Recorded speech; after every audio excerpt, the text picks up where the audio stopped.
Pastor గారితో ఒక విశ్వాసి ఫోన్ మాట్లాడుతున్నాడంట. ఏమని అంటే, అయ్యా పాస్టర్ గారు, ఏదేమైనా చేసి నాకు రక్షణ భాగ్యం ఇప్పించండి, నాకు పరలోకానికి టికెట్ అనేది ఏదో ఉంటుందంట కదా, అది ఇప్పించండి. దానికి ఎంత ఇవ్వాలంటారు? 10,000 ఇస్తే సరిపోతుందంట. పాస్టర్ అన్నారు, ఏంటయ్యా అమెరికా వెళ్ళాలంటేనే 10,000 సరిపోవట్లేదు, నువ్వు పరలోక రాజ్యం వెళ్ళాలంటే టికెట్ అడుగుతున్నావు, 10,000 ఏమొస్తుంది, ₹1,00,000 కావాలి మినిమం అని అంటున్నాడు మాస్టర్. అయ్యా ₹1,00,000 అంత నాకు లేదు, కానీ ఒక 50,000 ఇప్పిస్తారా లక్షణాన్ని టికెట్ అని అడుగుతున్నాడు. మాస్టర్ గారు అన్నారు, 50,000 ఏమీ లేదు, నీ మాట కాదా నా మాట కాదు, 80,000 కుదుర్చుకున్నాము, నేను దేవుని ఎలాగోలా బతిమాలి నీ కోసం లక్షణ టికెట్ ఇప్పిస్తాను, నువ్వు పరలోకానికి వెళ్ళిపోదు అని అంటున్నాడు. అది విన్నప్పుడు ఎంత ఆశ్చర్యం అనిపించిందో. తెలివి లేనటువంటి జనము, తెలివి లేనటువంటి సంఘ కాపులు ఉంటే పరిస్థితి ఇలానే తయారవుతుంది. ఎందుకే ఎవరికైనా డౌట్ ఉందా? ₹1,00,000 ఇస్తే పరలోక రాజ్యానికి టికెట్ ఇస్తారేమో, 90,000 ఇస్తే పరలోక రాజ్యానికి టికెట్ ఇస్తారేమో. అయ్యా చిన్నమ్మ కాస్త నా కోసం దేవుని బతిమలాడి ఇచ్చేయమనంటే, నేను దేవుని ఎంత రిక్వెస్ట్ చేసినా సరే, 1,00,000 కాదు కదా, మీరు 10 లక్షలు తీసుకొచ్చి పెట్టినా సరే, రక్షణ టికెట్ దేవుడు నా ద్వారా మీకు అనుగ్రహించడు.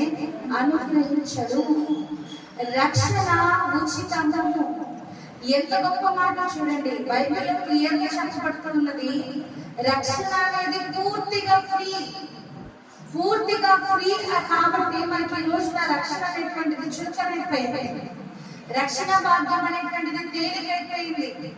దేవుడు తన ప్రాణం ఇచ్చి మనందరికి ఇచ్చిన రక్షణ అనేటువంటిదంతా చాలా ఉచితపడ్డాను. ఏమాత్రము కూడా దానికోసం కష్టపడాల్సిన అవసరం లేదు. నువ్వు దానికోసం ధనం వెచ్చించాల్సిన అవసరం లేదు. నువ్వు దానికోసం ఎవరెవరో పాఠాలు పట్టుకోవాల్సిన అవసరం లేదు. అమ్మ ఇంత ఉచితంగా వస్తుంది అని అంటే అది విలువలేదేమో అని మీరు అనుకోవచ్చు. రక్షణకి ఎంత విలువ తెలుసా? ఆయన ప్రాణము అర్పించినంత విలువ రక్షణ అంటే, ఆయన రక్తము కార్చినంత విలువైనది రక్షణ అంటే. ఆయన రక్తము అంటే ఒక పౌండ్ ఇచ్చి ఒక 2 పౌండ్స్ ఇస్తాం మాత్రమే కాదు. ఈ రోజు ఎవరికైనా ఆపరేషన్ జరగాలి అని అంటే మనిషిలో కొంత భాగం మాత్రమే వాళ్ళు బ్లడ్ తీసుకుంటారు. యేసు ప్రభువులో కొంత రక్తము మాత్రమే ఇచ్చి ఆయన రక్షణ అనేటువంటిది ఇవ్వలే.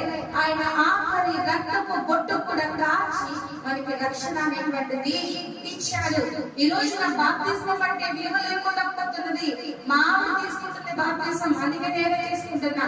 మా పిల్లలు తీసేసుకున్నారు, అందుకే నేను తీసేసుకుంటున్నా. మా ఇంటిలో పార్టీ తీసేసుకున్నారు, నేను అక్కడే మిగిలిపోయా, అందుకే నేను తీసేసుకుంటున్నా అని చెప్పి ఏ మాత్రము కూడా ఆలోచించకుండా నీటిలో మునిగినంత మాత్రాన దేవుని యొక్క రక్షణ భాగ్యం పొందుకుంటావు అని భ్రమపడుతున్నావేమో. దేవుని బిడ్డ, నీటిలో ముమ్మారు మునిగినంత మాత్రాన, లేకపోతే నీటిలో ఎన్నిసార్లు స్నానం చేసినంత మాత్రాన, నైమాట్లాగా 7 వారాలు మునిగినంత మాత్రాన నీకు రక్షణ భాగ్యము రాదు.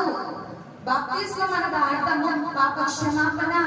నువ్వు దేవుడే నిజమైన దేవుడని విశ్వసించి, యేసు ప్రభువారి నిజమైన రక్షకుడిని నువ్వు విశ్వసించి, ఆయనే నా కోసము దేవుడై ఉండి కూడా మనిషిగా ఈ లోకానికి వచ్చాడు అని గమనించి, ఆయనను నమ్మి విశ్వసించి, ఆయనే నిత్య జీవమునివ్వగలిగిన దేవుడు అని నమ్మి, ఆయన నామములో నీ పాపములు ఒప్పుకొని బాప్తిస్మం తీసుకుంటేనే తప్ప నీకు రక్షణ భాగ్యము అందించబడదు.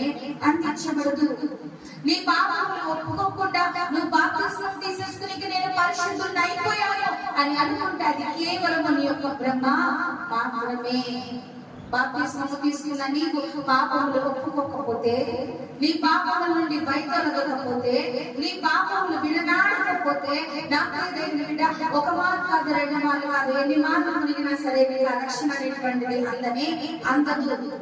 ఈ రక్షణ పూర్తిగా ఉచితమే, కానీ ఈ ఉచితమైన రక్షణను పొందుకోవాలి అంటే నీ పాపములు ఖచ్చితంగా యేసు నామములో ఒప్పుకోవాలి.